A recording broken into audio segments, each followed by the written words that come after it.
Well, I'm going to invite Michelle to come, and she's going to share with us today some of the things that she has learned along the way on how to help your kids grow in their faith.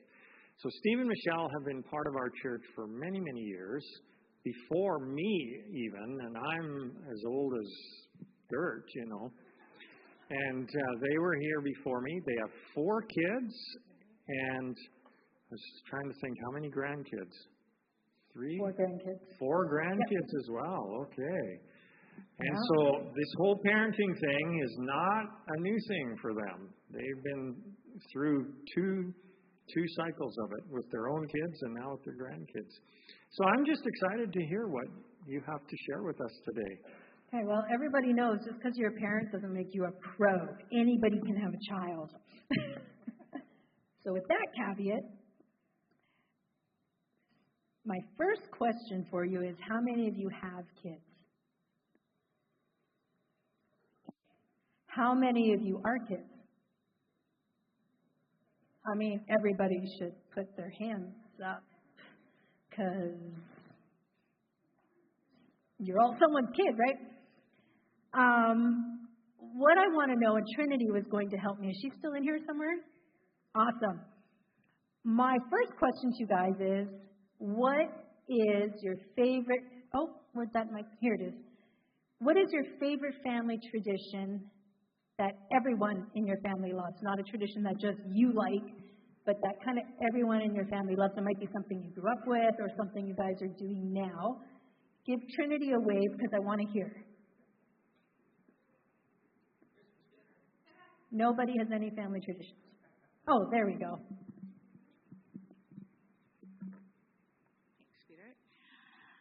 We all love and enjoy and gather every year for our annual Christmas tree decorating party. Nice. I like that. That's awesome. What else have we got? Because we're kind of learning from each other in this, right? No other traditions. Everyone's just super shy. There's Ken. Christmas dinner, and we usually have 4 generations present for that. Wow. 4 generations present for Christmas dinner. That's awesome. What else do you guys have? It doesn't have to be Christmas related. It can be anything. I'm thankful that I have my son-in-law here with me today, and my wife's daughter moved up from Fredericton, New Brunswick to be with us. Praise the Lord. Awesome. We're thankful for that too. One more family tradition, and then I'll let you guys off the hook. I think you should say it. You don't want to help me say it? Nope. We make our little Christmas cookies, and the kids make them and pick the patterns and decorate them, and we still make my 18-year-old do it too. Nice. Nice. So thank you, Trinity. Thank you very much. Our family tradition, we had a few. It's not Christmas related, although we do have Christmas related ones. From the time our kids were quite young, we volunteered here in the church. We were on the music team. We had to be here super early with 4 children. So first it was Robin's Donuts. I don't know if any of you have been here long enough to remember Robin's Donuts along the highway. And then afterward it was Tim's, and we used to get the kids out of bed and we would go to Robin's Donuts, and everybody would have donuts and whatever they wanted to drink. And then eventually when we moved over to Tim's, it got so that we would start to walk into Tim's and they'd yell, "Oh, hey, it's the bagel family." And they would start making all of our 6 bagels, and everyone in front in the long line would be like, so, it was a little tradition we established to get everybody to church in a happy frame of mind, because we all know what it's like sometimes dragging the teens or the young guys out of bed and come on, we got to go. So, I don't know, maybe my family were just carb addicted, and that was just the thing that we all really loved. And we even had time to sit down. We came early enough, so you can imagine how early we had them out, and we all sat down. We just kind of took a breath. But most of the time when we were raising kids, and I'm really going to talk about my perspective, not necessarily my husband's, in my mind, we were just trying to survive, okay? We were young, and we were trying to survive emotionally. We were trying to survive financially. And, chances are you won't hear anything super new today. I'm just sharing what we did and how we tried to be intentional with raising our kids and trying to give them, not give them faith, I guess, but we just wanted to see our kids love Jesus, and I know that's the case for many of you today. So one of the scriptures I had was Proverbs 22:6, which I'm sure many of you are familiar with. Direct your children onto the right path, and when they are older, they will not leave it. And, for a really long time, I clung on to this, and I was like, okay, if I do this, then they're never going to leave faith. Like, never, ever, ever, they're going to be Jesus lovers forever. And as I've gotten older, I realize it's not necessarily a promise, but it's just smart. It's just good wisdom, right? Your kids aren't going to learn anything you're not modeling or sharing with them. And someone told me once that the spiritual life is caught and not taught.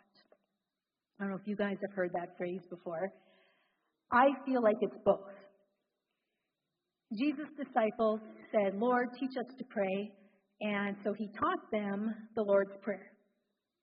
And then they caught all the principles of his life that he demonstrated as they followed him, things like love and compassion, kindness, boldness, generosity.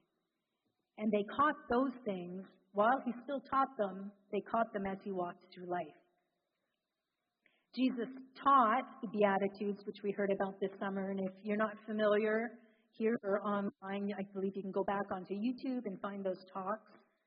And at the same time, he invited people into his own life and journey, and they watched how those lessons he taught were incorporated into his life, and they were caught.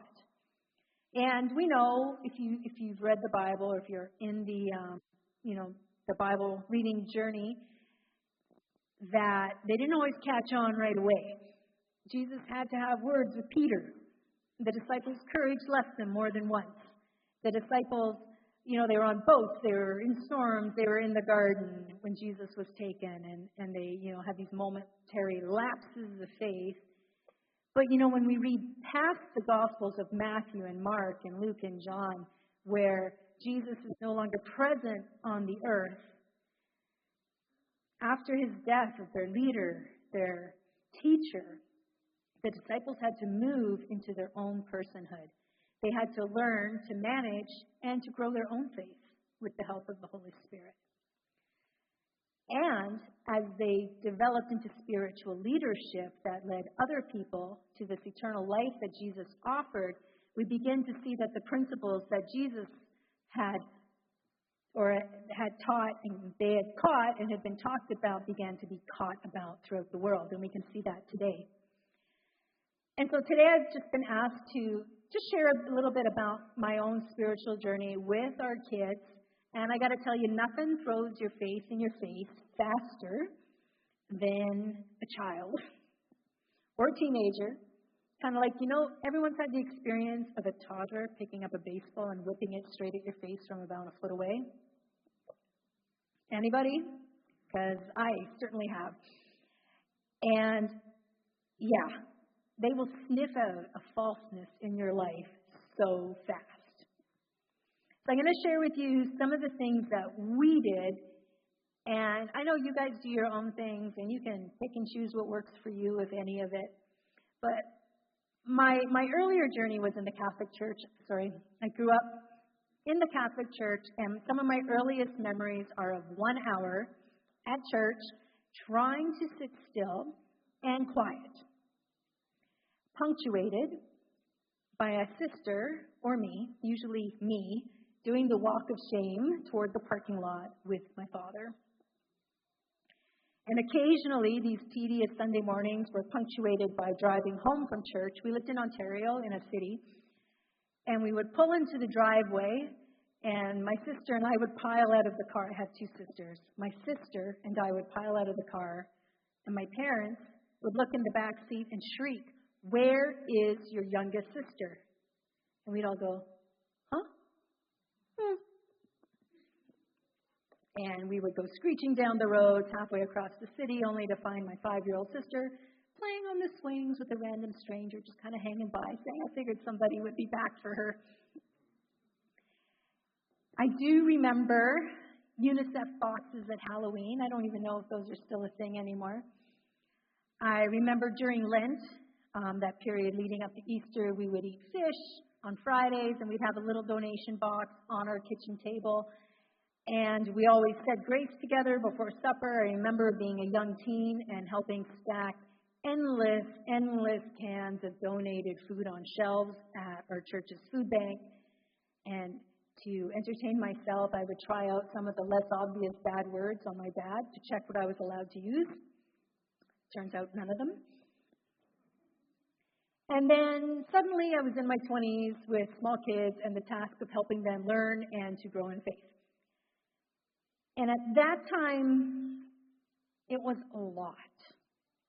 I don't know if any of you with kids feel like it's a lot. And a really meaningful scripture to me came from Deuteronomy 6. And I get he's speaking to Israel. It says, listen, O Israel, the Lord is our God, the Lord alone. And you must love the Lord your God with all your heart, all your soul, and all your strength. And Jesus, reiterated that in the New Testament. And you must commit yourself wholeheartedly to these commands that I'm giving you today. Repeat them again and again to your children. Talk about them when you're at home, when you're on the road, when you are going to bed, and when you are getting up. And it goes on to say, tie them to your hands, wear them on your forehead as reminders, write them on the doorposts of your house and on your gates. And this is exactly what Jesus did, right? He walked and he talked and he taught and he shared his thoughts and his experiences. And I thought, hey, I can do that. As a mom, I can do that. I mean, I might not take a Sharpie and write anything on the kids' foreheads or on our doors, but I use the washable marker quite a lot on our refrigerator or on our bathroom mirrors. It's so daunting to raise kids and to be responsible, to feel responsible for not messing up your little one's faith. But hey, I can read to them or read with them over breakfast in the mornings. I can have conversations with them in the evenings. We can drive places. Okay, I put my kids in programs far away from town just so they'd be stuck with me in the car as teenagers. Okay, things they really wanted to do. And then I'd have an hour and we could chit-chat because young adults, teens often have better conversations side by side than face to face. I decided before I had teens that I wasn't having teens, I was having young adults. Because teens had a bad reputation and I was like, I'm not having teens, I'm having young adults because they're just going to be young adults that we're teaching about life. It was just my weird little thing. So one of the things we did was we used to hike upriver with them at Hard Luck Falls. Anybody remember how you had to take the rope down Hard Luck Falls? There were no stairs, and you couldn't get out because you'd put all your kids, you remember this, in a line on a rope at the top, and we would go behind them, and I usually had a kid in that thing on my back, and we'd their feet on, and we'd go down Hard Luck Falls. I think now that was crazy. But then we'd have to hike out, way downstream, yeah, a couple kilometers so that we could get back out to the road and get back to our car because there was no climbing out. So, that's one of the things we used to do with them. Or, and when we do that, you can point out God's beauty or the dead things, that there's been a deer skeleton there in the same spot for probably 20 years. But, it's all part of the creation process. Or decreation. We used to go to Jasper. Never underestimate the impact that time you take to spend with your kids. My kids talk about how they loved our trips to Jasper. That is not how we remember our trips to Jasper with the kids, okay? I'm tired of hiking. I'm thirsty. I'm hungry. I don't feel good. Every time. I don't know how many times I just wanted to get to the top of the trail at Edith Cavell for years. and we never, ever made it. We would hike up the mountain, or we would take the gondola. I forget the name of that one. Is that out to Whistler, I think? So we take the gondola up. The older two kids would take the gondola back down, and the two younger kids would be like, yeah, let's walk down. So we would walk down, and they were troopers, man. They would 2 hours, and they'd be still going, or on my back. We did a lot of hiking on my back. And we'd finally get to the van, and the two older kids were watching a movie. Probably the second one they were on. And it was so annoying because we're like, we're doing this for you so we can spend time with you. And every time we drove home, they would say, that was the best time ever. And we would just look at each other and be like, what? Because they, like I said, they were complaining the entire time. They didn't want to do any of it. And yet they thought this was the best time ever. Go figure. So never underestimate the time that you spend with your kids. We had two kids that were big into hockey. For years, Steve and I would travel in opposite directions. The little ones learned to walk at the arena. And then one year, they decided they weren't going to play. And that was like a huge culture shift for us. And that we didn't even realize we were in this culture of hockey, hockey, hockey, until they said, hey, what if we took, this is from the kids, what if we took the money that you guys spend on hockey and we bought quads? And we went, yeah, we can do that. Let's give that a go. And so we bought quads. And while we lived in town every Sunday, we would trailer out to the woods. Often we went with friends. When we got our acreage, we would, as a family, go out every Sunday. Every time it rains, the kids would yell, let's go ride. And we'd splash and get muddy and wet and cold. And sometimes in the winter, we'd go out, we'd have wiener roasts in the snow. And, I would hear speakers talk about money, and they would say, your money is where your heart is, and if you have the toys, you don't have Jesus. And I got to tell you, I would feel so guilty. But then I would go out with my kids, and I would see the joy that everyone had in the time that we were spending together. So no one knows why you do what you do or why you make the choices you do except you and God. So sometimes we just got to keep that straight in our head. Another thing we did with our kids was Lent. So I'm not familiar or sure. How many of you are familiar with Lent? Okay, ex-Catholics? Yeah. But, some of the things that we don't do here as Pentecostals necessarily doesn't mean they don't have value. And so we would talk about, what is something that you can give up? It was usually 30-ish days, 40 days, something like that. I think it was 40 days. And my daughter, Jamin, my third child, she was so annoying because she would always pick something like no TV for the whole Lent period. And we had movie night. So she would go and sit in her room while we had movie night. And, traditionally, we felt bad. So, we tried to talk her out of it. We're like, couldn't you pick something easier to sacrifice for Jesus for Lent? And, technically Sundays are a grace day where you get to do, I learned this when I was sacrificing coffee, that Sundays are a grace day, so I could drink coffee on Lent, and I would drink like 10 cups to make up for the whole week. And I'm not sure that's how the process is supposed to work, sacrificially, but that's what. So, we would try and talk her out of it, but she was like, if you happen to know my daughter, she's stubborn. So she sat in her room while we watched movies. Supper, we often would say a blessing before the meal, and we would also go around the table and ask everyone their highs and their lows, like, hey, what's your high today? What's your low today? What did you learn today? It wasn't always a spiritual thing, but it was a chance for them to talk without being interrupted to say what went well and what was really lousy about their day. And it just gave them a little bit of a platform to be able to share and for us to listen. It wasn't always a spiritual thing or a Bible thing, but it was part of relationship building. We served together, like I said. We came to church early on Sunday mornings, Ever since our oldest was probably a few years old, we've been plugged into the worship team. The older kids would flip transparency sheets over here. You know, it was chaotic at times.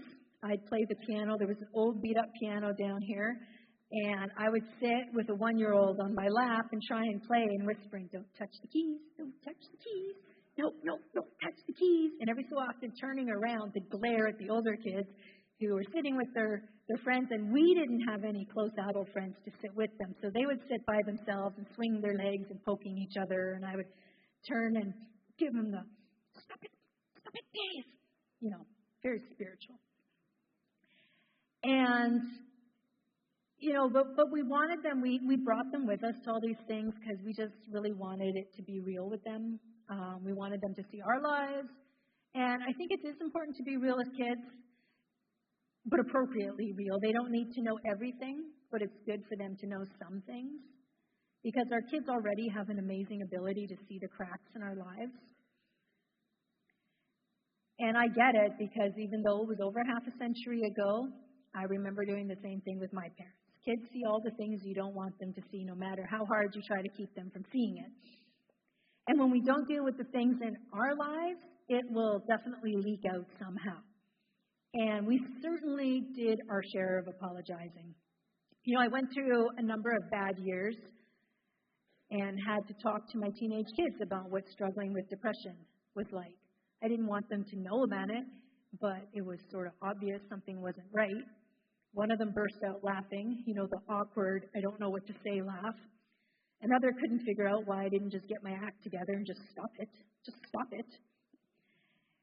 But my worst parenting moment, and we were talking about this, I was talking to them about it probably not even a year ago, was when the meds I was given, because the doctors were trying to figure out a good med balance for me, made me so out of it that one of my littles had to help me up the stairs to bed because I couldn't walk alone. And that ripped me up. And you know what? When you rethink of the capacity that our kids have to remember all of our failings, all of our screw-ups, all of our bad parenting moments, you know, they'll say things like, "Do you remember when you yelled at us so loud?" And it was over something really dumb. So this one moment that I find so terrible to me, it's like my own worst parenting moment. None of them even remember it. And when we talked about it, one of them used the phrase, "What I think of as bad parenting was probably just a footnote in their lives." So it was like, whew. I mean, they do remember a lot of things, but sometimes the things that we feel the worst about, like they say, it's just a footnote. It's not the story. So I'm gonna get real here. I'm gonna scare you. We did not do formal family devotions in our house. I'm sorry, not sorry if that disappoints you. 4 kids and mornings did not work well together for me. I am still not a morning person, but I am a reader and I bought a lot of books. Kids' Bible stories, older Bible stories about faith, and as they got older in the morning while they all scampered around, I made them pack their own lunches. I didn't do lunches. Once they hit grade 2, they were on their own. They would pack their lunches and grab some breakfast, and I would read to them. And they liked it that way, so we did that. I would read them full-on novels. I think we read the entire Narnia series twice during that time period. There's 7 books. And I always, because I love reading, I always read with them individually at night, and we would exchange prayer requests. And I would share my prayer requests with them. They would pray for me, and I would pray for them.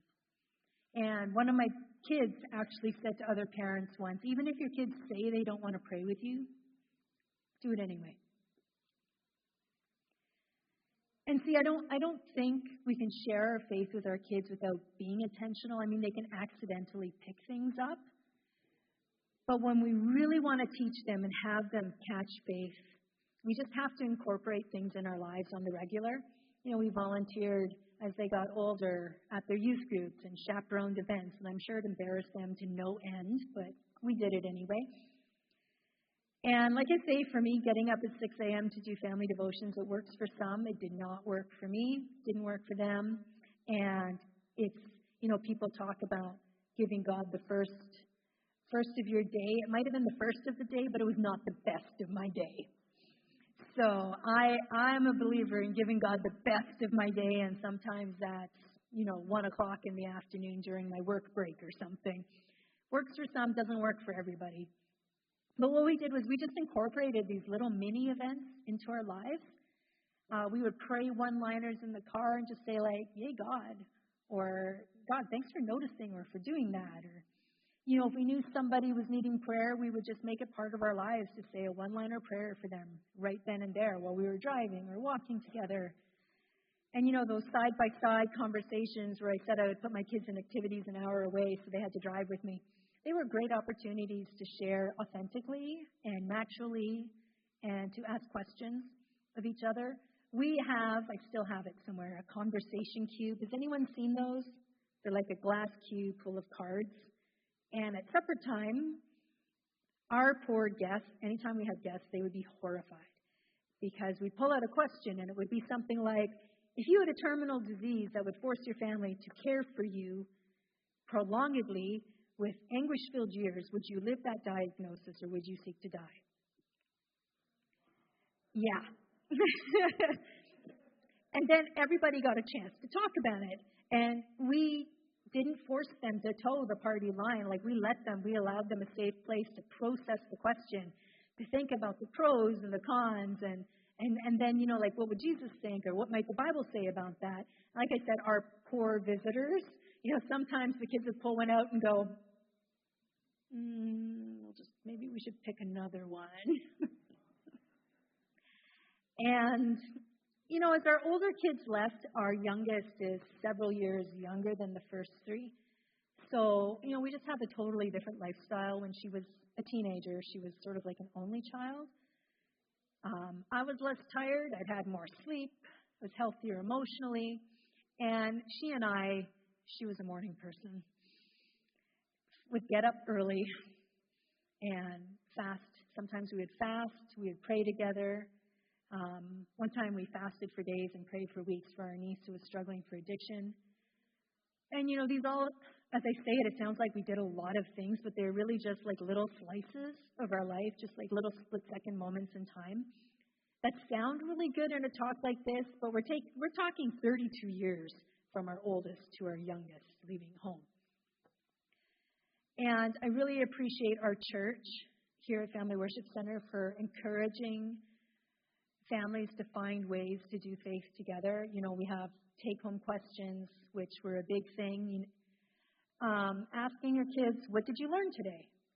Or another thing, my youngest was timid and had anxiety, and I'd say, like, what did you do that scared you today? And some of the kids and I, we still asked each other this randomly, would you learn today? Or what scared you today that you did it anyway? And I actually have started doing this at work and torturing my poor colleagues. So what scared you today? And with our job, there's lots of things we do that we wade into with a little bit of trepidation, and we learn a lot. So it's actually really good for us.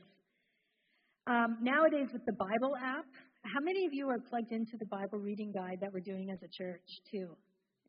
Not a lot of you. I know Pastor Dallas can talk about that. That is awesome way to read together, to grow together. And I use it with my kids. I've used it with my kids' spouses.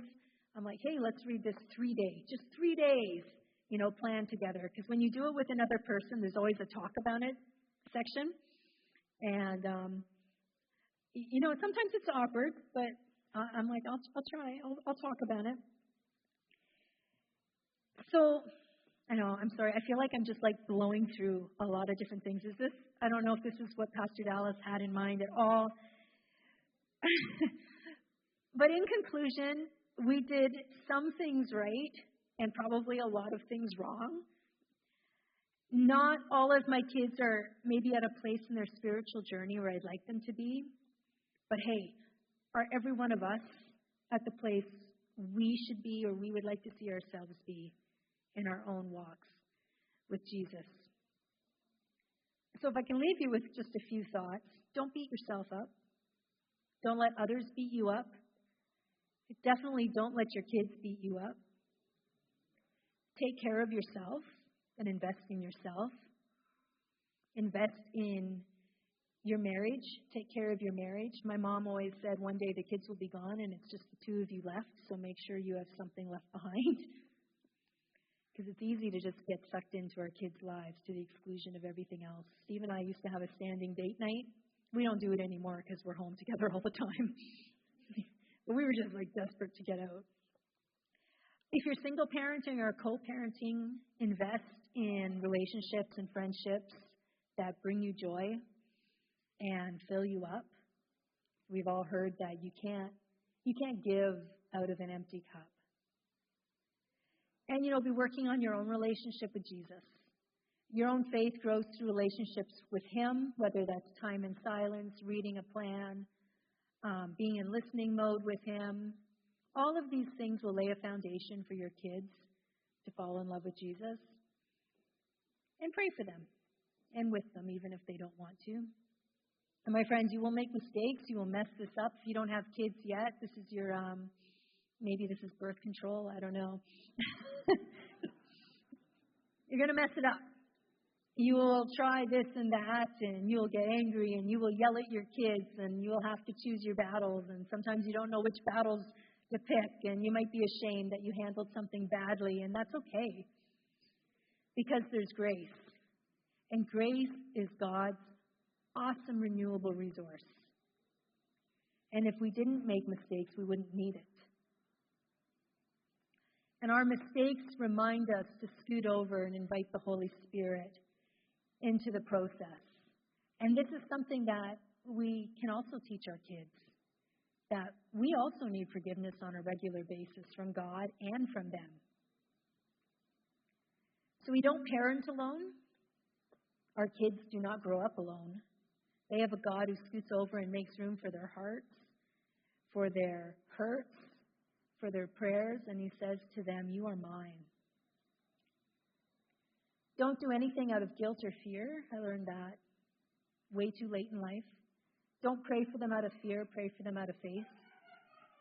Don't send them to school or homeschool them out of fear or guilt. Do it out of faith. Don't raise them with guilt or fear. Raise them with faith and in faith. Be grateful. Teach them to be grateful. And be a safe place where the sacred cows can be discussed and challenged. Teach them to think for themselves and not necessarily toe the party line we want them to. And there's risk. I used to tell my oldest, worst mistake ever, when he wanted to do something and I didn't have a really good reason not to let him or not to do that. I'd say, "Convince me." Now he's the world's best negotiator. Have an open door policy for them and their friends.